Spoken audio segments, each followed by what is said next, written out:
好，观众朋友，台风快报带您关心，逐步靠近的八位台风，今天越晚风雨会越明显。周六的中午前后将会是影响最为剧烈的时候，暴风圈预估会在明天凌晨触碰到陆地。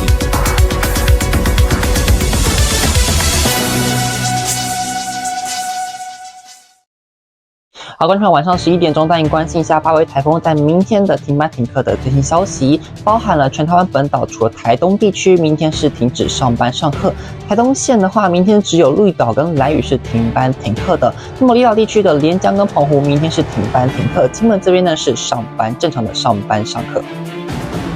好，关心到的是现在的八位台风在晚上的最新一报的海上台风跟陆上台风警报的警报单，可以看到的是目前的海警范围包含了北部、东北部、东南部的海面，以及台湾海峡的北部以及巴士海峡。那么陆警的部分地区包含了彰化以北、南投、宜花东以及澎湖，现在是在陆上台风的警报范围内，提醒您要严加戒备。另外我们看到的是目前气象署有发布了是超大豪雨特报，包含了是在台中以北的山区是在超大豪雨特报的范围，那么大豪雨特报的地方包含了新北、桃园、新竹县以及台北、宜兰、南投、嘉义县的山区。那么豪雨特报的范围包含了基隆、台北、宜兰、新竹市，还有苗栗跟云林、高雄、屏东的山区。那么在刚刚的这个豪雨特报，基隆、台北、宜兰、新竹市以及苗栗这个县市，在这几个地方的平地地区是在豪雨特报的范围内。大雨特报的地区包含了台中以南、南投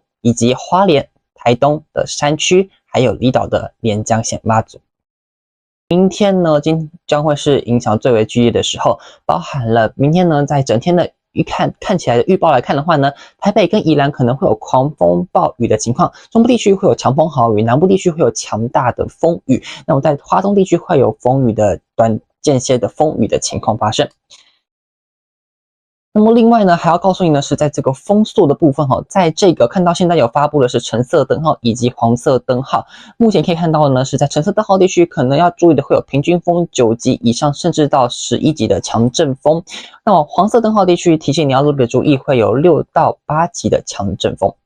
好，目前呢，整个八位台风距离台湾剩下呢，以台北来看的话，剩下约在台北的北方约230公里的地方，所以是逐渐的越来越靠近台湾。明天的中午前后将会是影响台湾最为剧烈的时候，提醒您要做好防台准备，也提醒您没事尽量都不要外出。